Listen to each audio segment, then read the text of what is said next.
Well, there has been a total lack of investment in areas like West Belfast and right across the north over the past 10 years. I mean, that is no coincidence. It is a deliberate policy of, first of all, the direct rule ministers and some of the unionist politicians.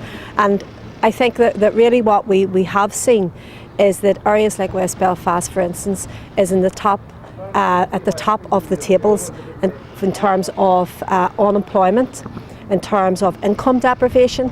And I really do believe, and also if you just look even across at South Belfast and look at the level of investment that has went into that as compared to West Belfast and North Belfast, you know, that shows you there has been a lack of investment in areas like this. Government departments and organisations that have a responsibility to bring investment in to areas like West Belfast have failed this community miserably. And when they have brought investment in, they have brought investment in, and a lot of it has been investment in big companies and in big factories that have came here for a short period of time, taken the grants and then left again.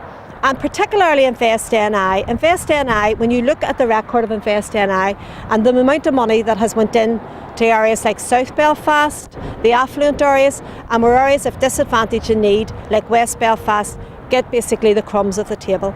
So I think that really what we're seeing here is organisations that have that responsibility to bring investment in aren't doing it, they aren't fulfilling their role. Departments who have that responsibility aren't fulfilling their role either.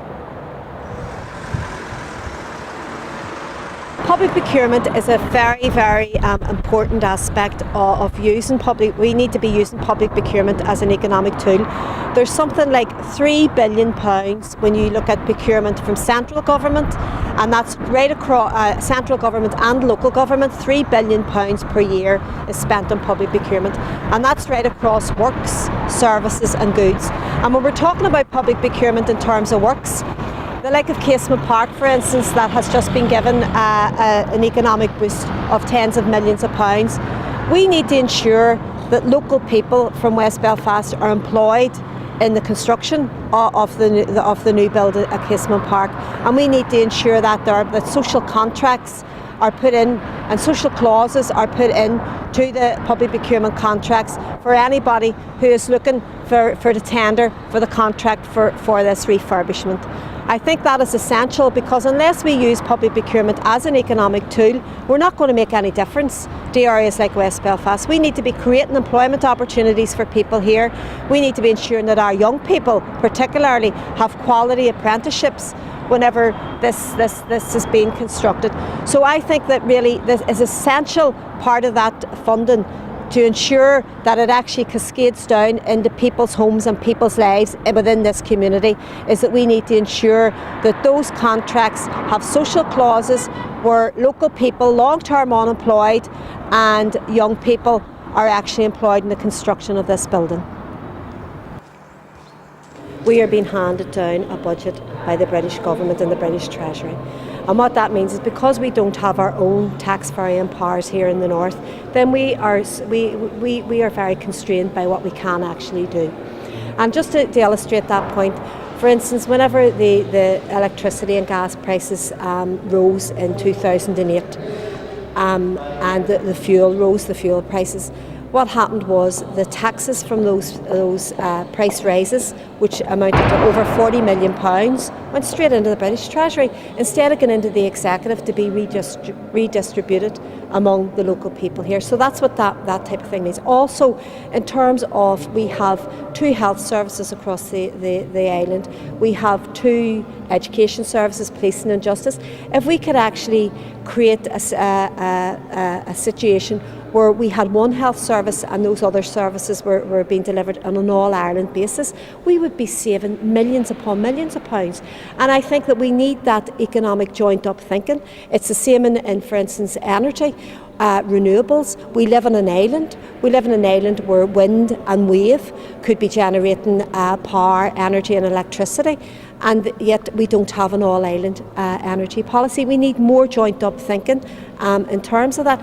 And I think that economically and socially, people would be better off if we looked at the economic situation on an all-Ireland basis.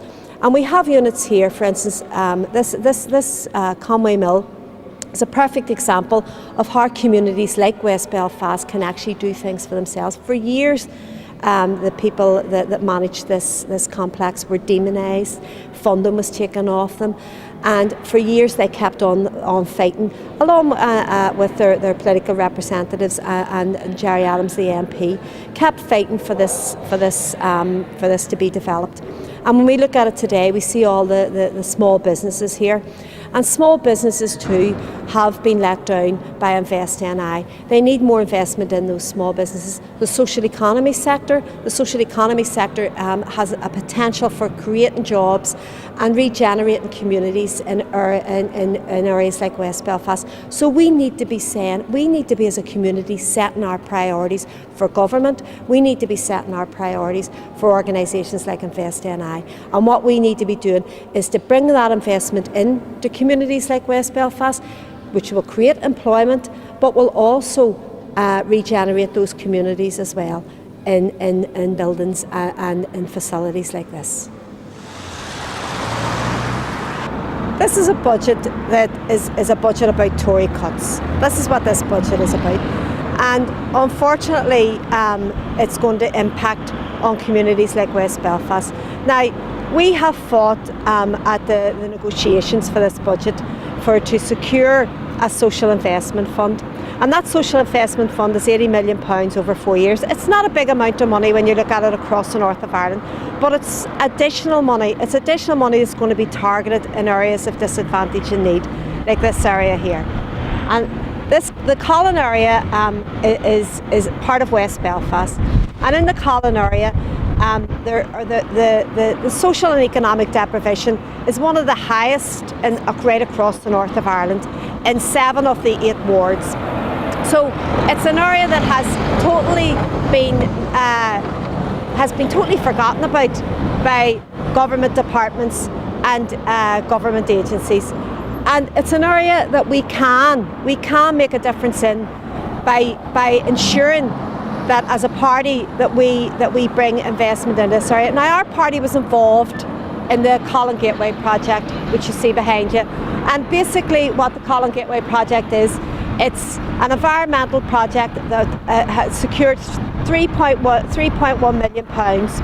And it's basically going to be taken right up to this roundabout here, which is the Mickey Ferguson roundabout, who was one of the main people who fought for this funding in the first place.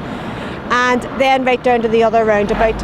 And really, I think that also the Social Investment Fund and other funding, this will actually lever in other funding for the like of the town centre, that is a community-based plan that has been prioritised by the community and by the political parties in this community and by the people in this community, whereby they will have a redevelopment at the dairy farm, which will include retail, which will include health and educational facilities and housing.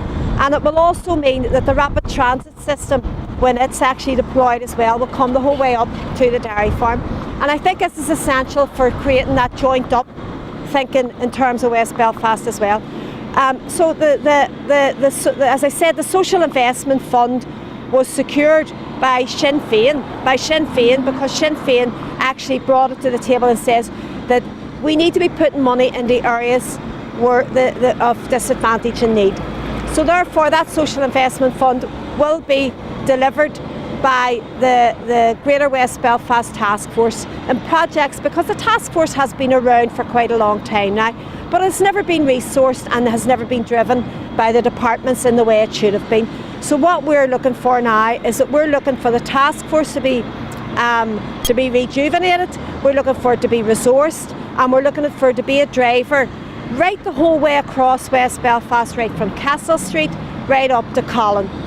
And what we're looking for is projects that will make a difference, those projects and services that are going to be prioritised by the local community. They're going to be the ones who are going to be deciding where that money is spent.